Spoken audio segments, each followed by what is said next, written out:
What's going on, everyone? It's Ben from YGO from Zero back with another hype Android video, and today we're going to be doing a pretty fun deck here. So I've already showed off one ritual deck in this format in the form of Relinquished, and I do think that that is a probably better deck than this one is because Relinquished can act as removal when it hits the field, and it doesn't really need many resources to actually get onto the field.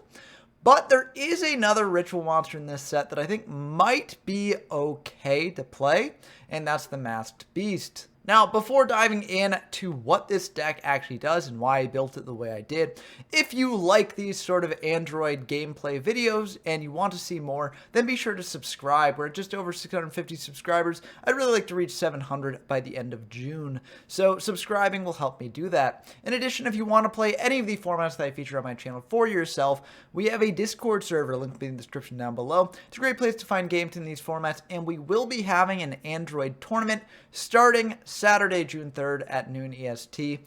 I'm planning on releasing this the day before, but if things go wrong and it releases the day of, you might not have much time to join it, but I hope that you do join it if you have time. Lastly, if you do enjoy the video, please do leave a like down below. It really helps out quite a bit. But with all that out of the way, let's dive into the Masked Beast. Now, the Masked Beast is a level 8 ritual monster with 3200 attack, and that's pretty much it. Relinquished has a lot of effects that go with it, but most ritual monsters are just big beat sticks, and most of them are not worth bringing out because there's such an investment to put into. However, the Masked Beast has a high enough attack that it might be worth playing, given that this is a lot more of an aggressive format with big beat sticks in the form of things like Bazoo, Kaiku, and Gemini Elf along with Jinzo. So, there is reasoning behind having a 3200 beat stick that you can just bring out to the field, and also the ritual recruiters like Senju and Sonic Bird do help you deck thin a bit. So, there is possibilities here of having a more consistent deck later in the game after you've searched out your Masked Beast combos and then being able to put together a big OTK. It's not the most likely thing in the world, but it can happen. And if you are forced to bring out the Masked Beast in the mid game, it can still be pretty good at applying aggressive pressure. Now, since the Masked Beast is a fiend, you could potentially also throw like a Dark Necrophere into this deck, maybe play some Giant Germs and stuff as well. But I found that to be a bit bad. I mean, there isn't really much deck space in the deck as I've built it anyways, and you don't really have the space to add more fiends, and if you do swap in like some Giant Germs, that actually has anti-synergy with your Masked Beast stuff. So I don't really think Necrophere is a good inclusion here. It is something you can try if you want to. I just don't really think it's the best. But speaking of deck space and all that, let's go through the card by card here. So we've got 2 Masked Beast, 2 Curse of the Masked Beast, 2 Senju, and 2 Sonic Bird. Now, you could maybe adjust this ratio slightly, but I do think that if you are playing the Sonic Birds and Senjus, which you should be, as they're one of Ritual Deck's greatest strengths, then you should be playing 2 Curse of the Masked Beast, 2 Masked Beast, because it's just like these cards become useless if you draw the 1-ofs in your deck. So I do think that 2, 2, 2, and 2 is the good ratio here. But you could probably cut down the Senjus and Sonic Birds down to 1 and still be playing 2 of the others. It's just then you'll be guaranteed to have a brick left in your deck. So I don't know. There's different variations that people can try with this. This is the one that I like the most, though. We've also got a Witch of the Black Forest and a Sangame, both of which can search out the Senjus and the Sonic Bird, although neither of which can actually search out the Masked Beast, unfortunately. And these 2 tutors can be brought out off of the 3 Mystic Tomatoes that we're playing. We're also playing the standard package of good beat sticks, 3 Kaiku, 3 Gemini Elf, 2 Bazoo. We could go 3 Bazoo here, but the reason you don't want to go 3 generally is because you won't have enough graveyard fodder to support 3. We're also playing a Cannon Soldier, potentially bring out off a Mystic Tomato. This can also help with our OTK pushes because we'll have a Masked Beast to tribute off potentially with this. So that's an extra 1,000 points after going for an OTK. So that can help out quite a bit. For these spells, we've got a Change of Heart of Comfy, 2 Curse of the Masked Beast that I mentioned, a Dark Hole Delinquent Duo, a Monster Reborn, a Pot of Greed, a Raigeki, a Snatch Steal, and a Forceful Sentry, as well as 1 Heavy and 3 Mystical Space Typhoon as our spell and trap removal of choice. You could potentially change this to 2 Heavy, 2 Space Typhoon because you're trying to go for some OTKs potentially, but I do like the reactivity of Mystical Space Typhoon, which is why we're playing 1 over a Heavy. Lastly, for the traps, we've got a Call of the Haunted, Imperial Order, a Mirror Force, and a Skull Lair. We choose to put Skull Lair in this deck where we didn't in the Relinquished deck because you're going to be tributing more monsters for the cost of the Mass Beast, most likely, given that it is a level 8. So you do kind of have some extra graveyard fodder here, potentially. And so I do think that this is a worthwhile inclusion. Now, for the side deck, it's a bit iffy. I just kind of put together a pretty standard side deck, Cyberjar, and 2 Noblemen of Cross to potentially side in if you're going second. We've got a Penguin Knight if we're up against something like Empty Jar. We've got a Ceasefire to pair with our Noblemen if we're up against a more set-heavy deck. We've got 3 Dust Tornadoes for back row heavy decks, 3 Solemn Wishes for burn, 3 Torrential Tributes, and 1 Trap Hole for more aggressive decks. And then, of course, we do have a Fusion deck, but it really doesn't matter here. Fusion will almost never come up in this format. But that's going to do it for the deck. There are some potential changes you can make. I think the side deck could maybe be more tailor-made to the Masked Beast deck specifically. And you could even do like a Smokescreen side into Relinquished potentially once they see you're on Masked Beast, which would be pretty cool. Something to maybe experiment with. But as is, I think that this deck is pretty decent. And so let's see how it does in some games. Okay, we've got some games against PJ Darkness here, who's been a frequent guest on the channel during Android format coverage, so always a pleasure to have them on. We are playing the Masked Beast deck, unclear what they're playing, but we will win the rock, paper, scissors, and thus be able to go first here. They are going to go second, because we get to go first. And this is a pretty decent opener. You don't necessarily want to draw Masked Beast Senju, that's kind of rough. But the Mirror Force is very nice, and Gemini Elf plus Sangan are also both pretty good. So we are just going to start by setting the Sangan, setting a Mirror Force. I think we probably could have summoned Senju, set Mirror Force. Mirror Force protects against something like Mystic Tomato, but they might have to read that we have like a Mirror Force or something in Mystical Space Typhoon if they do commit to a Tomato, so it could backfire for us. I figure we can save the Senju for next turn. We're going to pass back to them. They're going to fire a Pot of Greed here and draw 2. And they're going to think about this. They're going to bring out a Witch of the Black Forest, and they're just going to hit into our set. So it's a Sangan. We'll get a search here, and we got to think about what we want to do, but we are indeed going to go for the Sonic Bird to add the Ritual spell to hand here. So they're just going to set one, set another, and pass back to us. They know we're on a Ritual deck now, although they probably assume that we're on Relinquished or something.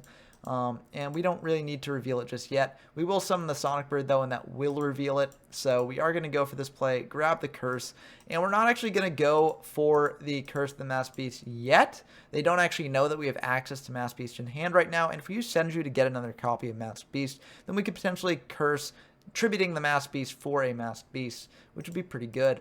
We're going to attack over that Witch. This does get them a search here, which is unfortunate, but we're going to have to go through that Witch anyways at some point. It looks like they're just searching out a Sangan, which is ultimately fine. They're going to Snatch Steal our Sonic Bird and go for a Jinzo, which is a bit unfortunate. Our Mirror Force will not be useful against that. And they're going to attack in for 2,400. Luckily, we will be able to clear the Jinzo next turn.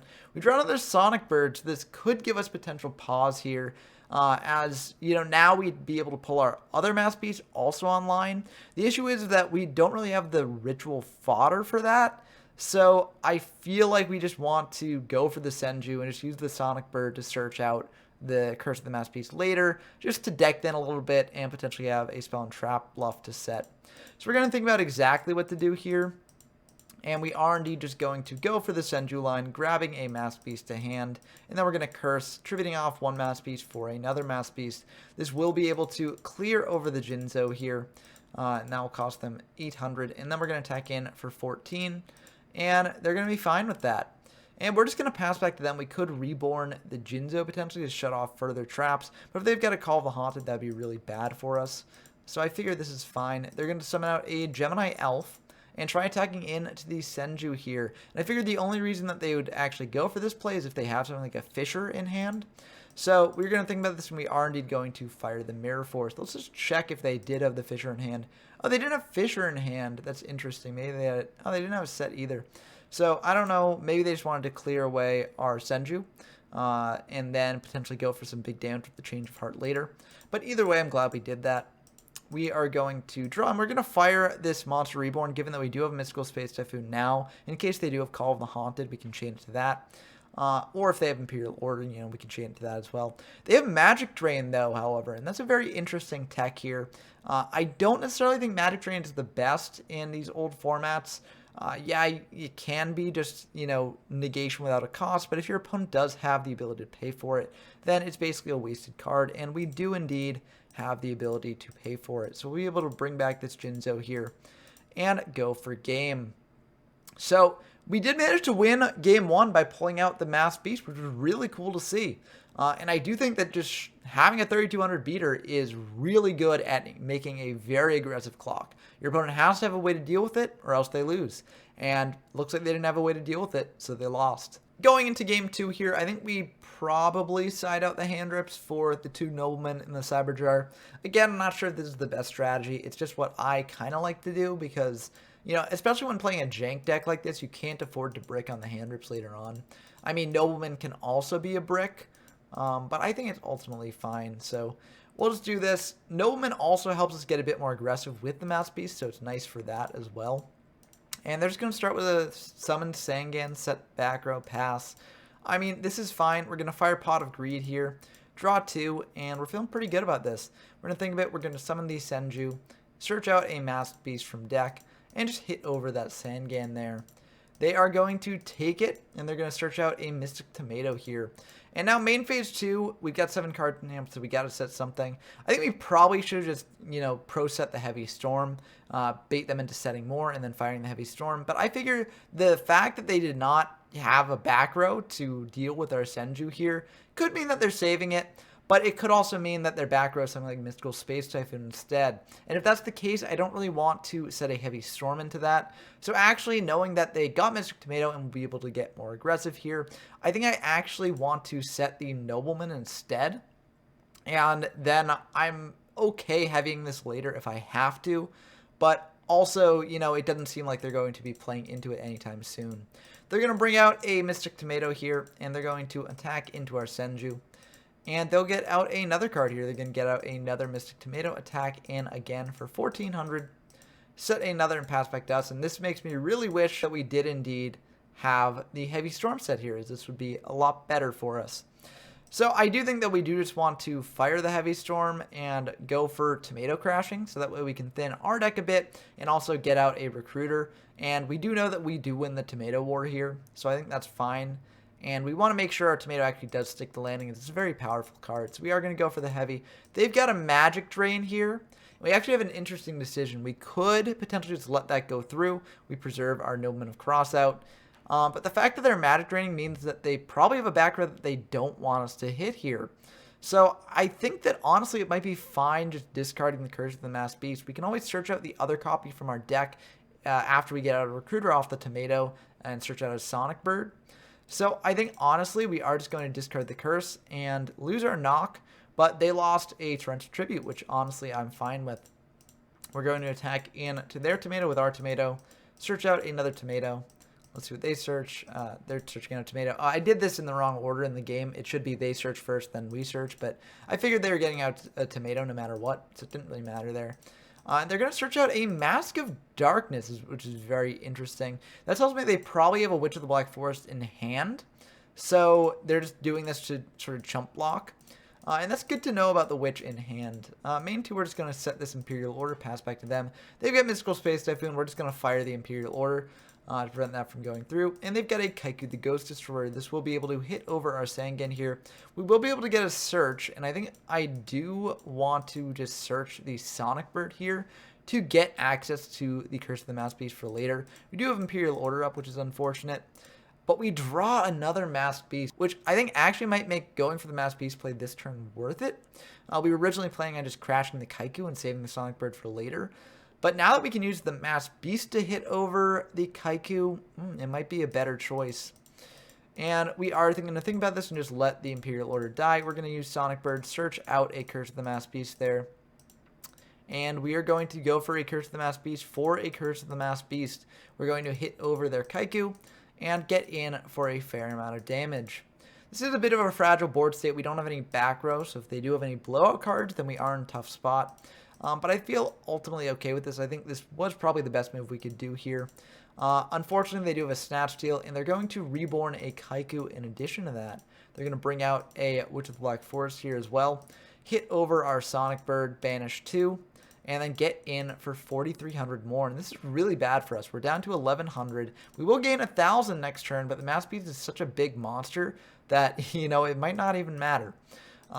I think the only play we have here, given that we drew the Skull Lair, is just to summon out this Kaiku, crash into their Kaiku. We've got over 8 monsters in grave, so next turn we can Skull Lair our own Masked Beast. Of course, it doesn't feel good, and if they do have any monster off the top, then we just lose the game.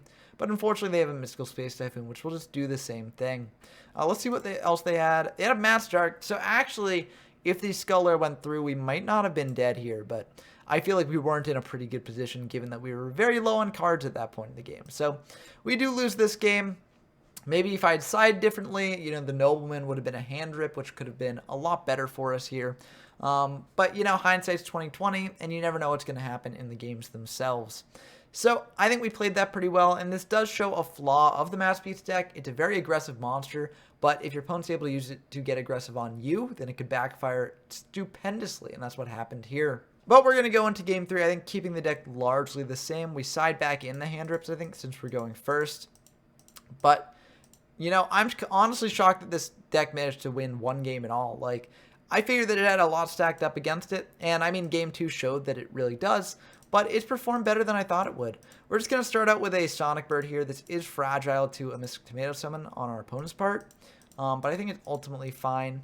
They're just going to set 3, pass back to us. We could blind Space Typhoon, but I don't really see the need to. We could also just summon out Jinzo, but again, I don't really see the need to. So we're going to summon out this Kaiku. We're going to attack into their set with the Sonic Bird, as there's very little in this format that has higher defense that people are playing, and reveal that it is a Mask of Darkness with no traps in grave. Kind of unfortunate for them. Means that they probably don't have many good monsters to use with it. And they probably don't have something like a Trap Hole or Mirror Force, as well as they probably would have used that, gotten rid of one of our monsters, and then gotten it back. So I feel pretty good about this. They're going to Change of Heart targeting the Kaiku, and we do have an Imperial Order for that. Unfortunately, they've got a Solemn Judgment for that, so they're going to drop down pretty low, and we feel pretty good about this, because if we get in one attack with the Masked Beast here, we will just win the game. They're going to tribute off the Kaiku for a Jinzo, and hit in to our Sonic Bird here. We are going to take 1,000. They're going to set another pass back to us, and we draw a Gemini Elf. We're going to set this Mystic Tomato here. This can allow us to search out like a Sangan or Witch, which can then get us access to Senju, which can then get us access to a Masked Beast, which would not be that bad. They're going to set 1 and attack into our set. It is a Mystic Tomato. And we're just going to search out this Sangan here. Maybe we should search out another Tomato. But I feel like this plays better into a variety of things they may have. We draw a Masked Beast. And we could potentially go for it here. Although not knowing what their set monster is makes that a lot more risky. So I don't actually want to do it. We're going to think about this a bit. We're just going to attack in to their set with our Sangan. They will be able to get back a Solemn Judgment off of that, which can be annoying. But with Jinzo on the field, they actually won't be able to use it. So I feel pretty good about that. Main 2, we are going to actually wall up a little bit with our Gemini Elf.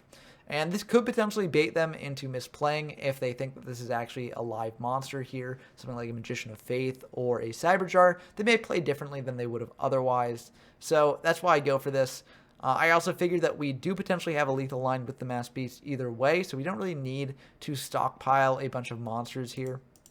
So I feel ultimately fine about this. They're going to go for a Pot of Greed, draw 2, and they're going to think about this for quite a bit. They're going to bring out a Sangan here, and they're going to crash their Sangan into our Sangan. They'll get a search, but we will get a search as well. So we're going to grab another Senju here to be able to search a Masked Beast and get some free tribute fodder. They're going to attack in to our set here, and that will die. And they're going to set 1 more and pass back to us. That last set is probably a Solemn Judgment that they searched off the mask. But we got to think about exactly what to do here, because we could potentially go for game. We know that their last back row is probably a Solemn Judgment. And we know that the first back row that they have set is probably dead, or at least it isn't a Mirror Force probably. So that's the big thing we're worried about, is Mirror Force, because if they don't have Mirror Force, we can just go for game here. Using Curse of the Masked Beast to summon out Masked Beast, and then summoning Cannon Soldier will give us pretty much lethal if we're able to attack him with both of them, as the Masked Beast gets over Jinzo for 800, and then the Cannon Soldier gets in for 1400 more, dropping them down to 900 life points, which we can then tribute off our monsters to finish off the remaining. So, I could blind Mystical Space Typhoon their, leftmost back row, the one closest to the deck, because that's the most likely to be Mirror Force.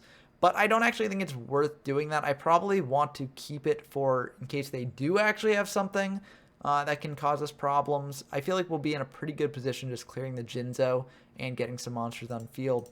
So we're going to think about this for a long time, and we are eventually just going to go for the cool play, firing off Curse of the Mass Beast, tributing the Senju and the Jinzo here to bring out a Masked Beast. We're going to summon out this Cannon Soldier here. We'll attack in to the Jinzo. They're going to take that, and we're going to attack it for 1400. And if this connects, then we feel very good about this. Unfortunately, they have a Skull Lair. We can chain Mystical Space Typhoon to that, but unfortunately, we do know about the Solemn Judgment, so that will be able to stop us here. So, I mean, we go for it anyways because it's dropping them down to 1150, which is getting them even lower than they were before, which I do think is a good thing.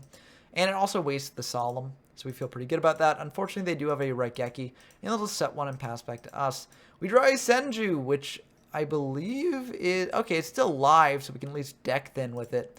But it's not really the best. I mean, I think we probably go for it either way. Save the Kaiku for later.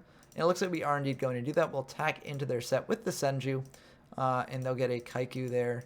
Oh, do I not search with the... Oh, I really should have searched with the Senju. I think I thought it was dead, but it's not dead. So that might have actually changed the outcome of this game. Probably not, but, it's good to deck then either way. They're going to attack over the Senju. We'll take 400. They'll get to banish 2 here. And they're just going to pass back to us. We draw Dark Hole, which is pretty nice. We're going to fire that. Because if we can summon out this Kaiku and get in for lethal, then we win. We're going to bring out a Kaiku of our own, but unfortunately they do have a Torrential Tribute. Quite unfortunate. And we'll pass back to them. They fire off a Jar of Greed here, drawing another. And this is looking pretty bad for us. They bring out a Bazoo. They will be able to banish 3 here to pump this up to 25. And now they've got us on a bit of a clock. So this is a bit worrying. We need something pretty good off the top, but they've got 2 more back row, which could be pretty bad for us. We'll have Stromel up us deal with the back row. We'll fire that. Unfortunately, it is a Solemn Judgment.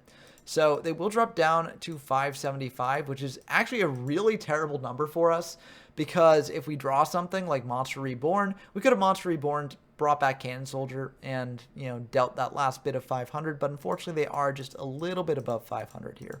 They're going to bring out a Gemini Elf, and that will be enough to kill us here. It's 2,500 plus 1,900 is over 4,100. So, I think that these games show off the strengths of Mass Beast as well as the weaknesses of it. For its strengths, it can get really aggressive really quickly, and it can beat over pretty much any other beater you'll see in the format, which is very nice.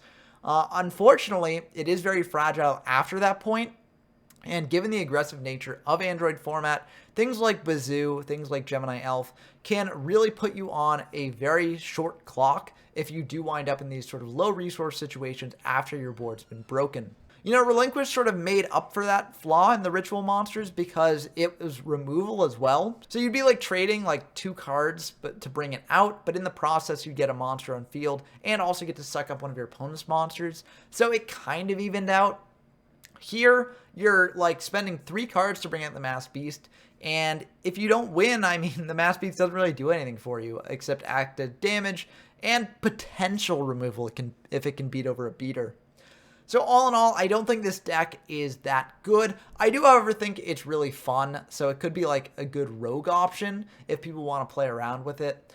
But unfortunately, I think that that's probably the highest it can go. But what do you think of this deck? Do you think I'm sort of underrating it? Or do you think that my build was wrong and you think I should go with things like Necrofear to take advantage of the fact that Masked Beast is a fiend? Let me know down in the comments below. I look forward to discussing things with you as always. And until next time, I've been Ben from YGO from Zero, and I'm signing off.